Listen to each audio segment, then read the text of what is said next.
হৰিৰ ভকতি পৰম সম্পত্তি ইহ পৰলোকে পায়। গতিকে আমি এই 7 দিন ভাগৱত শুনা কথাখিনিয়ে আমাক এই জন্মত শান্তি দিব আৰু মৃত্যুৰ পিছত আমাক পৰম গতি দিয়াত সহায় কৰিব। সেইকাৰণে আমি মানুহৰ জন্ম পাই এই কথাটো উপলব্ধি কৰিব লাগিব। আৰু আজি যিসকল উদ্যোক্তাৰ কায়িক মানসিক বৌদ্ধিক আৰ্থিক চেষ্টাৰ বলত এই পবিত্ৰ অনুষ্ঠান ইয়াত অনুষ্ঠিত কৰিছে, তাৰ কাৰণে তেখেতসকলে যিটো খোজ দিছে, এই প্ৰতিটো খোজৰ মূল্য হ'ব পদে পদে অশ্বমেধ ফলং প্ৰাপ্নতি নিত্যস্য। এনে সৎ কাম কৰিবৰ কাৰণে আমি যদি এটা খোজ আগবঢ়াব পাৰোঁ, তেতিয়াহ'লে প্ৰতিটো খোজৰ মূল্য এই জন্মত হ'ব এটা এটা অশ্বমেধ যজ্ঞৰ সমান পুণ্য। তে অনাগত দিনত আমি এনেধৰণৰ সৎকৰ্মৰ কাৰণে প্ৰত্যেকে যাতে এখোজ আগবঢ়াব পাৰোঁ আৰু কায়িক মানসিকভাৱে যাতে অকণমান ত্যাগ স্বীকাৰ কৰিব পাৰোঁ। ভগৱন্তই কৈছে, মই তোমাক এই শৰীৰটো দিছোঁ কি কাৰণে? পৰোপকাৰায় ইদম শৰীৰম। তোমাক এই শৰীৰটো পৰৰ উপকাৰ কামত ব্যৱহাৰ কৰিবৰ কাৰণে দিছোঁ। গতিকে আমাৰ এই 7 দিনীয়া কাৰ্যসূচী যদিও ভাগৱত চক্ৰ বুলি কৈছোঁ, এইটো আচলতে কলিৰ 7 দিনীয়া যজ্ঞ। এই যজ্ঞস্থলীলৈকে অহা আমন্ত্ৰিত ভকত আৰু ভগৱন্তৰ মাজত পাৰ্থক্য নাই। এতিয়া কলি যুগত কাৰো গাঁৱলৈ, কোনো সমাজলৈ, কোনো নামঘৰলৈ, কোনো গৃহস্থী ঘৰলৈ স্বয়ং বৈকুণ্ঠপতি কৃষ্ণ আহি আমাৰ আশীৰ্বাদ দি নক'ব তোমালোকৰ ল'ৰা ছোৱালীকেইটা পঢ়া শুনাত ভাল হ'ব, তোমালোকৰ মংগল হ'ব, এই বুলি আমাক আয়ুষ্মান ভৱ এই বুলি আশীৰ্বাদ দিবলৈ স্বয়ং বৈকুণ্ঠপতি কৃষ্ণ নাহে। কোন আহিব? আমাৰ ভাগৱতত কৈছে, হৰিৰ মূৰ্তিক হৰি ভক্তক দেখিবা, শক্তি অনুৰূপে তাৰ প্ৰীতি আচৰিবা, সমস্ত ভূততে আছে ভগৱান, সেহি ভাবি সবাকো কৰিবা বহুমান। ভগৱন্ত চবতে আছে, কিন্তু মূৰ্তিমন্ত হৈ ভকতত আছে। গতিকে এই 7 দিনৰ কাৰ্যসূচী লৈ অহা ভকতসকলক সেৱা শুশ্ৰূষা ধৰিবৰ কাৰণে প্ৰাথমিকৰ যুৱক যুৱতী প্ৰমুখ্যে কৰি আই বাপ যিসকলে অকণমান এই হাতকেইখন লগাব। কৃষ্ণ কীৰ্তন নকৰিয়া ভৈলোহো বৰ্বৰ, ইটো হস্ত বাহু মিছা মৃতক খবৰ। মই এই হাতকেইখনে অকণমান কিবা এটা কৰি দিব পৰা শক্তি থকা স্বত্তেও মই যদি ভগৱন্তৰ কৰ্মত যদি এই হাতকেইখন প্ৰয়োগ নকৰোঁ, তেতিয়াহ'লে মৰাশৰ হাতহে ভাৰ বোৱা হ'ব। গতিকে আমি যাতে শক্তি থাকোঁতেই যাতে আমি ঈশ্বৰৰ কৰ্ম কৰি আমি অক্ষয় পুণ্য লাভ কৰিব পাৰোঁ। তাৰ কাৰণে এই 7টা দিন আপোনালোকৰ পুণ্য অৰ্জনৰ এটা ডাঙৰ সুযোগ। গতিকে প্ৰতিজন সেৱক সেৱিকাই, প্ৰতিজন গৃহস্থীয়ে যাতে এই 7 দিনৰ কাৰ্যসূচী সফল ৰূপায়ণ কৰিবৰ কাৰণে, এই 7 দিনীয়া কলিৰ যজ্ঞ সম্পন্ন কৰিবৰ কাৰণে আপোনালোকে যত্ন কৰিলে আপোনালোকৰ কি হ'ব? পুণ্য অৰ্জন হ'ব। গতিকে এই অনুষ্ঠান মানে মই বুলিয়ে কৈছে, প্ৰতিষ্ঠান মানে মই, দল মানে মই, সংগঠন মানে মই, জড়জগত মানে মই, জীৱ জগত মানে মই, নিখিল জগত মানে মই। সমস্ত জগততে ভগৱন্ত ব্যাপ্তমান হৈ আছে। গতিকে ভগৱন্তৰ কামত যদি আমি অকণমান আত্মনিয়োগ কৰিব পাৰোঁ, তেতিয়াহ'লে আমাৰ পুণ্য অৰ্জন হ'ব। আৰু তেতিয়া কি হ'ব? ভগৱন্তৰ প্ৰতিভা আমাৰ জীৱনলৈ আৰু বাঢ়ি গৈ থাকিব। য দদাতি স্বপ্ৰাপ্নতি বুলি কৈছে। মই দিয়া প্ৰতিভাটো যদি মোৰ কামত প্ৰয়োগ কৰিব পাৰা, সদায় মোৰ পৰা তোমালোকে পাই থাকিবা। এতিয়া মৃত্যুমুখী পৰীক্ষিতক শোকদেৱে আহি আমাৰ মহাপুৰুষ গুৰুজনাই মংগলাচৰণ নামাকৰণৰ সৈতে এই পদকিফাকিৰ যোগেদি আমাক কি ক'ব বিচাৰিছে? যে আমি সকলো কৰ্মৰ শুভাৰম্ভতে সেই কৰ্ম সম্পাদন কৰিবৰ কাৰণে আমাক যি জ্ঞান বুদ্ধি শক্তি সামৰ্থ্য দিছে, এয়া ঈশ্বৰ প্ৰদত্ত, এয়া ঈশ্বৰ প্ৰদত্ত। গতিকে ভগৱন্তই দিয়া শক্তি বুদ্ধি জ্ঞান বিদ্যা যাতে আমি ভগৱন্তৰ কামত লগাবলৈ যাওঁতে জয় জয়তে সেই প্ৰদত্তকাৰী ভগৱন্তৰ নাম আমি স্মৰণ কৰি ল'ব লাগে। আমি কোনো কামেই মই নিজে কৰিছোঁ, নিজৰ বুদ্ধিৰ বলত কৰিছোঁ, নিজৰ শক্তিৰ বলত কৰিছোঁ বুলি ভাবিব নালাগে। কাৰণ আমি নিমিত্তহে, আমাক শক্তিটো কোনে দিছে? পৰম ভগৱন্তই। সেইকাৰণে কৰ্মৰ শুভাৰম্ভ কৰোঁতে সদায় ভগৱন্তৰ নাম লৈ যদি কৰ্ম কৰিব পাৰোঁ, সমস্ত কৰ্মতে আমি সাফল্যমণ্ডিত হ'ব পাৰোঁ। আমাৰ ভাগৱতে কৈছে, যত ধৰ্ম কৰ্ম কৰা কৃষ্ণত অৰ্পণ, তেবে অপ্ৰয়াসে সিজিবে ক প্ৰয়োজন। সকলো কৰ্মৰ প্ৰাৰম্ভণিতে ভগৱন্তৰ নাম স্মৰণ কৰি কৰ্মত অগ্ৰগতি হ'ব লাগে তেতিয়া আমাৰ লক্ষ্য আৰু উদ্দেশ্য ভগৱন্তই সফল কৰিব কাৰণ আমাৰ মনৰ কামনা পূৰণ কৰিব পৰা শক্তি ভগৱন্তৰ বাদে আনৰ হাতত নাই সেইকাৰণে তেওঁ প্ৰথমতে কি কৈছে জয় জয় কৃষ্ণ কৃপাময় মহেশ্বৰ যাৰ আজ্ঞা পালে প্ৰজাপতি হৰিহৰ যাৰ আজ্ঞা আপুনি মইতো দূৰৰ কথা সৃষ্টিকৰ্তা ব্ৰহ্মা সংহাৰকৰ্তা শিৱ পালনকৰ্তা বিষ্ণুকে প্ৰমুখ্য কৰি ৩৩ কোটি দেৱতাই যাৰ আজ্ঞা মানি কাম কৰি আছে সেইজনক তেওঁ প্ৰথমতে জয়গান গাইছে কোটি কোটি ব্ৰহ্মাণ্ড স্ৰজন্ত যাৰ মায়া জয় সনাতন নিত্য নিৰঞ্জন কায়া যিজনে কোটি কোটি ব্ৰহ্মাণ্ড সৃষ্টি কৰিছে সেইজন পৰম নিৰ্মল তেওঁৰ জৰিয়তে তেওঁ সনাতন তেওঁ নিত্য আৰু তেওঁ মানে বিকাৰ মুক্ত সেইজন ভগৱন্তক তেওঁ আৰাধনা কৰিছে নমো মধু ৰিপুৰাম মূৰ মহাগুৰু অন্তকৰো অন্তক ভকতৰ কল্পতৰু ভগৱন্তক নমস্কাৰ জনাই কৈছে যে তুমি মধু দৈত্য নিধনকাৰী তুমি মোৰ মহাগুৰু তো কালৰো কাল মহাকাল আৰু তুমি মোৰ মহাগুৰু গতিকে আমাৰ ভগৱন্ত ভকতৰ কল্পতৰু মনত ৰাখিব কথাটো ভগৱন্ত কল্পতৰু কাক কয় যি বিচাৰে তাকেই পায় গতিকে আমি ভগৱন্তৰ পৰা যি বিচাৰোঁ তাকেই পাওঁ ভাগৱতত যি বিচাৰোঁ তাকেই পাম ভকতৰ মাজত যি বিচাৰিম তাকেই পাম স্বৰ্গত পাৰিজাতৰ পৰা যি বিচাৰে তাকেই পায় সেইকাৰণে এই কল্পতৰু বৃক্ষ বুলি ইয়াক উল্লেখ কৰা হৈছে কল্পতৰু বৃক্ষৰ এটা বৈশিষ্ট্য আছে কল্পতৰু বৃক্ষ যদি সবাতো সমান মাগন্তা জনক মাত্ৰ দেই ফলদান ভগৱন্তই চব দিব পৰা অধিকাৰ আছে যদিও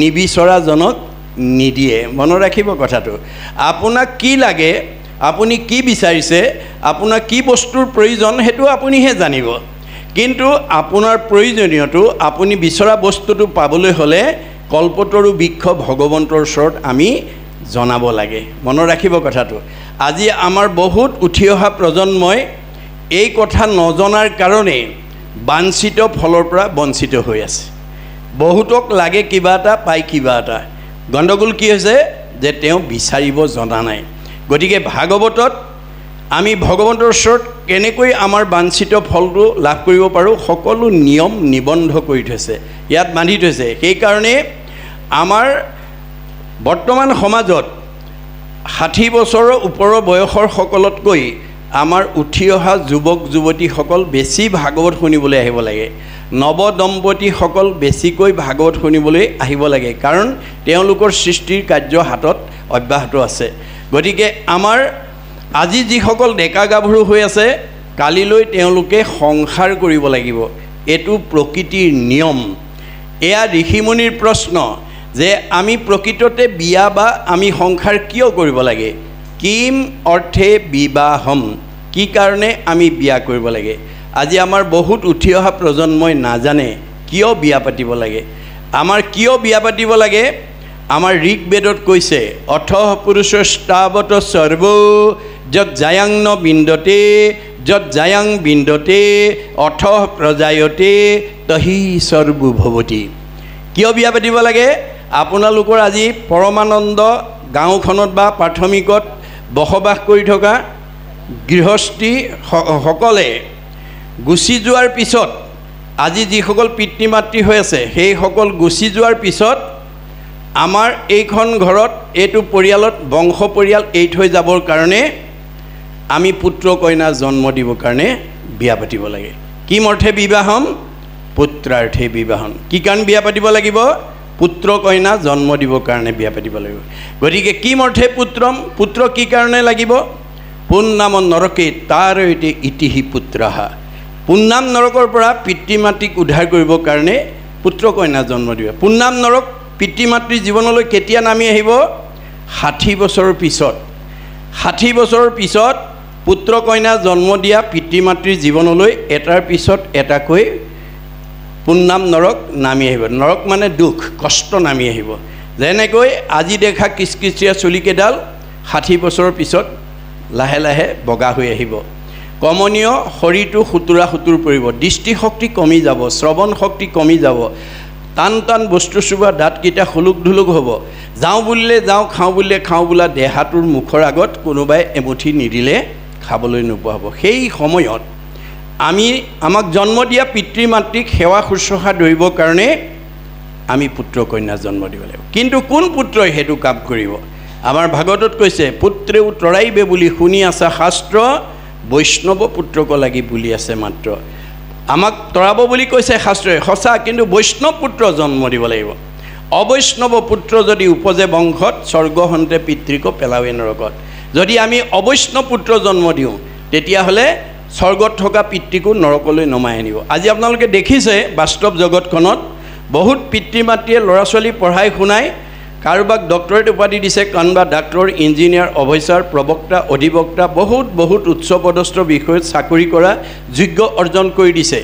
কিন্তু পৰমানন্দ প্ৰাথমিকৰ দৰে এই ভাগৱত চৰ্চা সেই স্থানত নোহোৱাৰ কাৰণে সেই পুত্ৰসকলে সেই তত্ত্ব নজনাৰ কাৰণে ডিগ্ৰী হৈছে, পুথিগত ডিগ্ৰী হৈছে, বহুত উচ্চ পদস্থ বিষয়ত চাকৰি কৰিছে, কিন্তু আধ্যাত্মিক আৰু নৈতিক জ্ঞানৰ অভাৱৰ কাৰণে সেই পুত্ৰসকলে পিতৃ মাতৃক, জন্মদাতা পিতৃ মাতৃকো বৃদ্ধাশ্ৰমলৈ পঠাই দিছে। কিন্তু পৰমানন্দ প্ৰাথমিক শাখাৰ আদৰ্শৰে যদি প্ৰত্যেক প্ৰাথমিক শাখাই এই ভাগৱত চৰ্চা কৰে, সেইখন গাঁৱলৈ, সেইখন সমাজলৈ তেনেকুৱা কোনো পিতৃ মাতৃক বৃদ্ধ বয়সত বৃদ্ধাশ্ৰমলৈ পঠোৱা জীৱ আহিব নোৱাৰিব। কাৰণ পোহৰৰ ওচৰলৈ আন্ধাৰ আহিব নোৱাৰাৰ দৰে ভাগৱত ভক্তি ধৰ্ম য'ত প্ৰচাৰ হৈ থাকিব, তালৈ কোনো বেয়া জীৱ অনাগত দিনত আহিব নোৱাৰে। সেইকাৰণেই আমি এই কৰ্ম আঁচনিটো সফল ৰূপায়ণ কৰিবলৈ প্ৰত্যেকেই গুৰুত্ব দিব লাগিব। আৰু কৈছে যে প্ৰভুপদ পংকজগত ধৰি হৃদয়ত যেনমতে বুজু টিকা ভাষ্যৰ সন্মত। এতিয়া শংকৰদেৱে কি কৈছে? মই নিজৰ বিদ্যা, নিজৰ জ্ঞানৰ দ্বাৰা মই ভাগৱত ৰচনা কৰা নহয়, মই ভাষ্য টিকা অধ্যয়ন কৰি যিটো শিক্ষা পাইছোঁ তাৰ কথাহে মই ইয়াত লিপিবদ্ধ কৰিছোঁ। কৃষ্ণৰ আদেশে আমি হৰ্ষ দীৰ্ঘ ছন্দে বিৰচিবু নৱসিদ্ধ কথাক প্ৰবন্ধে। গতিকে কৃষ্ণই হৃদয়ত থাকি হৃদয়স্থিত হুয়া তুমি যেন কৰাই বাহাস্বামী। আমাৰ হৃদয়ত তেওঁ থাকি যি কৰিবলৈ দিয়ে সেইটোহে আমি কৰোঁ, মোৰ নিজা কৰিব লগা শক্তি নাই। এই তথ্য আমি প্ৰত্যেকে যদি উপলব্ধি কৰোঁ, তেতিয়াহ'লে অনাগত দিনত আমাক পুথিগত ডিগ্ৰী, বিনাশী ধন সম্পদৰ মায়া মোহে আমাক কেতিয়াও বিপথে পৰিচালিত কৰিব নোৱাৰিব। ভাগৱত শুনা মানুহ, ভাগৱত শুনা জীৱই ধন টকা পইচা, গাড়ী মটৰ, পকা ঘৰ দুৱাৰৰ মায়া মোহে কেতিয়াও সমাজৰ পৰা আঁতৰাই নিব নোৱাৰে, কেতিয়াও ভক্তি পথৰ পৰা আঁতৰাই নিব নোৱাৰে। ভাগৱত শুনা জীৱই যিমান সকলো ধন সম্পদৰ মাজত থাকিলেও ঈশ্বৰৰ নাম ল'বলৈ কোনোদিন নাপাহৰে। আমাৰ ভাগৱতত কৈছে, ভগৱানে দিয়া ধন টকা পইচা, গাড়ী মটৰ, পকা ঘৰ দুৱাৰ, মানে বেপাৰ বাণিজ্যকে প্ৰমুখ্য কৰি সৰ্বদিশত সচ্ছল হৈ থকা অৱস্থাটো যিজনে ঈশ্বৰৰ নাম ল'ব, সেইজনক সদায় ঈশ্বৰে বিপদৰ পৰা উদ্ধাৰ কৰে বুলি ভাগৱতত উল্লেখ আছে। অসম্পদ কালত যিজনে ভজয়, ঈশ্বৰক নিষ্ট কৰি তাৰ অমংগল সকলে গুচয়, তাক ৰক্ষা কৰে হৰি। সকলো থাকি যিজনে ঈশ্বৰৰ নাম নেৰে, সেইজনক সকলো বিপদৰ পৰা ভগৱানে উদ্ধাৰ কৰে। কিন্তু আমাৰ স্বাভাৱিকতে কি হয়? আমাৰ স্বাভাৱিকতে ধন ধান টকা পইচা, গাড়ী মটৰ, পকা ঘৰ দুৱাৰ হ'লেই আমি ঈশ্বৰলৈ পাহৰি যাওঁ, নামঘৰলৈ নহা হওঁ, সমাজলৈ নহা হওঁ, ঈশ্বৰৰ কথা শুনিবলৈ আমি নহা হওঁ। কিন্তু ভগৱানে কৈছে, সেইজনকো মই এদিন মোৰ নাম ল'বলৈ বাধ্য কৰাই দিম। কেনেকৈ? এনেকুৱা এটা বেমাৰ দি দিম, যিটো বেমাৰ হ'লে ডাক্তৰ ঔষধ খায়ো আৰু ভাল নোহোৱা হ'ব। তেতিয়া কিন্তু তেওঁ মোৰ নাম ল'বলৈ বাধ্য হ'ব। কি বুলি? পাৰ কৰা ৰঘুনাথ সংসাৰৰ সাগৰে। গতিকে বিপদত পৰি ঈশ্বৰৰ নাম লোৱাজনক ভগৱানে কেতিয়াও সহায় নকৰে বুলি ভাগৱতত কৈছে। আপদ কালত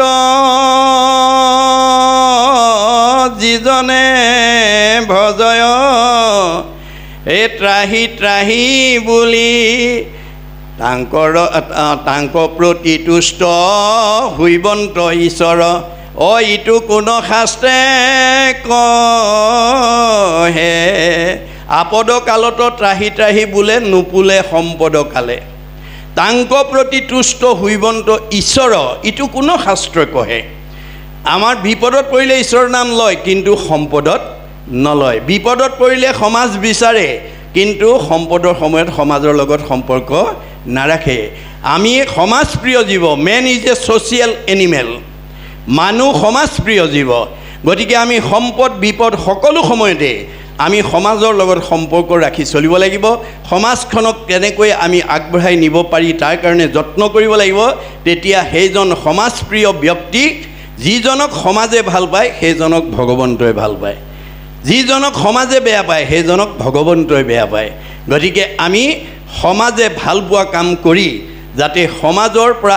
আশীৰ্বাদ লৈ ভগৱন্তৰ পৰা কৃপা লাভ কৰিব পাৰোঁ সজনৰ আশীৰ্বাদে মিলে কৃষ্ণৰ প্ৰসাদ আজি কেইবাজন বাপৰ গৃহত গৈছোঁ কৈছে মোক যে আমাৰ এই ভাৰত বৈশ্য বাপ জনা নথকা হ'লে আমি এনেকুৱা কাৰ্যসূচী কৰাৰ সাহস আমাৰ নাই গতিকে এজন বাপৰ সৎ চিন্তা সৎ ভাৱনাই সমাজখনক যি সৎ কামৰ প্ৰেৰণা দিছে তেখেত কিমান ভাগ্যৱান বা তেখেত কিমান ঈশ্বৰ প্ৰিয় সেই ধৰণেৰে তেখেতৰ আদৰ্শৰে আমি যাতে প্ৰত্যেকজনেই প্ৰত্যেক সমাজতে যাতে সমাজখন আগুৱাই নিয়াৰ কাৰণে আপোনালোকে ভাবিব লাগিব আপোনালোকৰ ধন টকা পইচা বিদ্যা শিক্ষা নহ'লেও সমস্ত ভাৱনা পূৰণ কৰি দিব বুলি বেদে কৈছে ভাবে ন লভতে সৰ্বম তুমি ভাবা তুমি মোৰ পৰা সব আদায় কৰিব পাৰিবা ভাবে ন দেৱ দৰ্শনম ভাবিব জানিলে তুমি দেৱতা দৰ্শন কৰিব পাৰিবা ভাবে ন লভতে পৰম জ্ঞানম ভাবিব পাৰিলে পৰম জ্ঞানৰ অধিকাৰী হ'ব পাৰিবা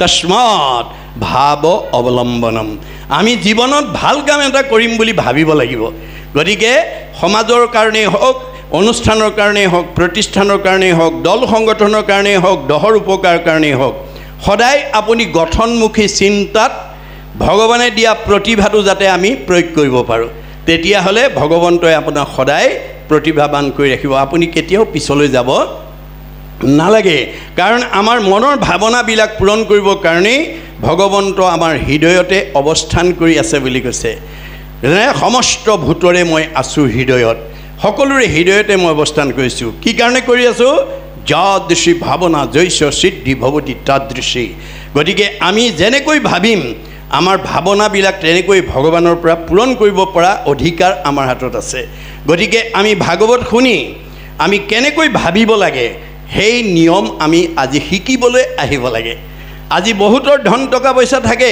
কিন্তু সৎ কাম কৰিব নোৱাৰে আমাৰ অৰ্জুনে কৈছে শুনা ধনঞ্জয় ধন নহ'লে কাৰ্য নিশিজয় মই তোমাক ধনটো দিছোঁ সৎ কাম সাধন কৰিবৰ কাৰণে আৰু তোমাৰ জীৱনৰ নিৰাপত্তাৰ কাৰণে মই দিয়া ধন থাকি যদি তুমি চুৰ ডকাইতৰ বলি হ'ব লগা হয় মই দিয়া ধন থাকি যদি তুমি উগ্ৰপন্থীৰ বলি হ'ব লগা হয় মই দিয়া ধন থাকি যদি তুমি বিপদৰ পৰা উদ্ধাৰ হ'ব নোৱাৰা অৱস্থাৰ সন্মুখীন হ'ব লগা হয় তেতিয়াহ'লে তোমাৰ ধনৰ মূল্য ক'ত গতিকে আমি ধন প্ৰয়োগ কৰিব জানিব লাগিব কেনেকৈ প্ৰয়োগ কৰিব লাগিব আমাৰ ভাগৱতত উল্লেখ কৰিছে অৰ্থ আৰ্জি বাৰ কিঞ্চিত একো নাহি ফল যদি নভজয় হৰি চৰণ কমল আমি বিভিন্ন প্ৰকাৰে ধন উপাৰ্জন কৰোঁ কোনোবাই ব্যৱসায় কৰি কোনোবাই চাকৰি কৰি কোনোবাই অন্যান্য খেতি বাতি কৰি পাত ধৰি বিভিন্ন প্ৰমুখ্যে আমি গাড়ী চলাই ৰিক্সা চলাই ঠেলা চলাইও আমি ধন উপাৰ্জন কৰিব পাৰোঁ কিন্তু উপাৰ্জন কৰিলেই নহ'ব ভাগৱতে কৈছে তাক প্ৰয়োগ কৰিবলৈ জানিব লাগিব গতিকে প্ৰয়োগ কৰিব নাজানিলে ধনেই আপোনাৰ জীৱনলৈ মৃত্যু নমাই আনিব আজি আমাৰ ভাগৱত কথা নজনাৰ কাৰণে আজি বহুত ধনী মানুহ উগ্ৰপন্থীৰ বলি হ'ব লগা হৈছে ঘৰৰ পৰা উঠাই নি তেওঁক মানে ধনৰ কাৰণে প্ৰাণ বলি দিব লগা হৈছে গতিকে আপুনি যদি ধনৰ প্ৰয়োগ জানে আপোনাৰ ওচৰলৈ উগ্ৰপন্থী আহিব নোৱাৰে কিয় ভগৱানে কৈছে কাৰ ঘৰলৈ উগ্ৰপন্থী পঠাব লাগে কাৰ ঘৰলৈ চুৰ ডকাইত পঠাব লাগে সেই তথ্য মই 14জন সাক্ষী আৰু 2জন কেৰণীৰ দ্বাৰা সংৰক্ষণ কৰি ৰাখিছোঁ মনত ৰাখিব ভগৱানে পৃথিৱীত সৃজন কৰা সকলো জীৱৰ জীৱনৰ কাৰ্যসূচীবিলাক সফল ৰূপায়ণৰ কাৰণে তেওঁ ব্যৱস্থাপনা গ্ৰহণ কৰিছে বুলি ভাগৱতত উল্লেখ কৰিছে। চৈধ্যয় ভুৱনে লোক আছে যত মানে সবহাৰে ন্যায় নীতি দেখে বিদ্যমানে চিত্তগুপ্ত নামে দুয়ো লিখক নিৰ্ভয় সবহাৰে পাপ পুণ্য তেৰে য কৰয় গুপুত পাপক গুপ্ত লিখকে লিখয় দেখা মানে পাপ চিত্ৰ লিখন্ত নিশ্চয় 14 জন সাক্ষীতাৰৰ ঠাকয় লগত ভান দিবে নোৱাৰে পাপ পুণ্য আছে যত। আমাৰ লগত 14 জন সাক্ষী আছে। মাধৱদেৱে ঘোষাত লিখিছে তুমি মোক ভান দা তোমাকো মই ভান দো 14 সাক্ষীক ভান দিবা কোনো উপায়। আমাৰ লগত 14 জন সাক্ষী ৰাখিছে ভগৱানে। ক'ত ক'ত ৰাখিছে? চকুৰ লগত সূৰ্য দেৱতা, কাণৰ লগত দগদিকপাল, নাকৰ লগত অশ্বিনী কুমাৰ, মুখৰ লগত অগ্নি দেৱতা, জিভাৰ লগত বৰুণ দেৱতা, ছালৰ লগত বায়ু দেৱতা, হাতৰ লগত ইন্দ্ৰ দেৱতা, ভৰিৰ লগত বিষ্ণু দেৱতা। ভৰিত বিষ্ণু থাকে কাৰণে আমি ভৰিত সেৱা কৰোঁ। গুহ্যৰ লগত মিত্ৰ দেৱতা, লিংগৰ লগত প্ৰজাপতি, বুদ্ধিৰ লগত ব্ৰহ্মা, চিত্তৰ লগত বাসুদেৱ, মনৰ লগত চন্দ্ৰ, অহংকাৰৰ লগত ৰুদ্ৰ। এই 14 জন দেৱতা সাক্ষী ৰূপে থৈছে। গতিকে আপুনি মোৰ চকুত ধূলি মাৰিব পাৰিব, ময়ো আপোনাৰ চকুত ধূলি মাৰিব পাৰিম, কিন্তু 14 জনক কোনেও ঠগিব নোৱাৰে। আৰু 2 জন কেৰেণী ৰাখিছে চিত্ত আৰু গুপ্ত। চিত্তই দেখা পাপ লিখে, গুপ্তই নেদেখা পাপ লিখে। আপোনালোকে চবেই মোৰ মুখলৈ চাই আছে, মই ভাবিছোঁ ঠিকেই আছে। পিছে কোনোবাই মোৰ মুখলৈ চাই আছে আকৌ ঘৰত এৰি থৈ অহা ব্যৱসায়টোৰ কথা ভাবি আছে, ঘৰত এৰি থৈ অহা থকা ল'ৰা ছোৱালীকেইটাৰ কথা ভাবি আছে।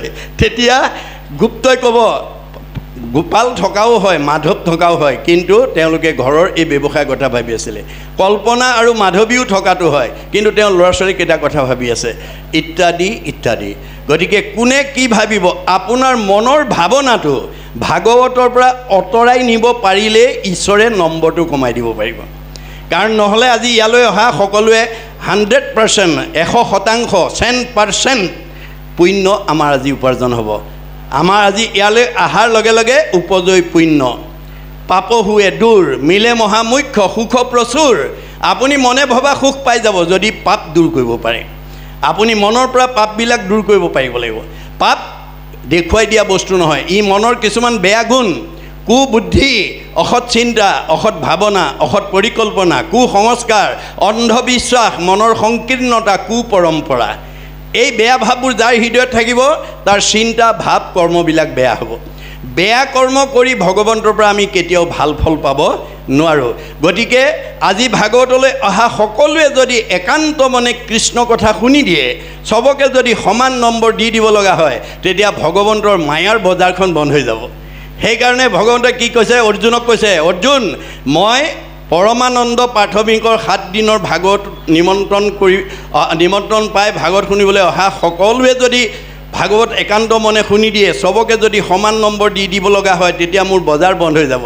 গতিকে মই তেওঁলোকৰ মাজৰ পৰা কিছুমানক ভাগৱত ব্যাখ্যা হৈ থকা সময়ত অন্য কথা ভবাই দিম, চাহ তামোল কথা ভবাই দিম, ঘৰৰ কথা ভবাই দিম। ৰীতে হং য়ৎ প্ৰতীয়েত ন প্ৰতীয়েত স্বাত্মানি তৎ অবিদ্যাত্মানো যথা যভাসু যথা তমঃ।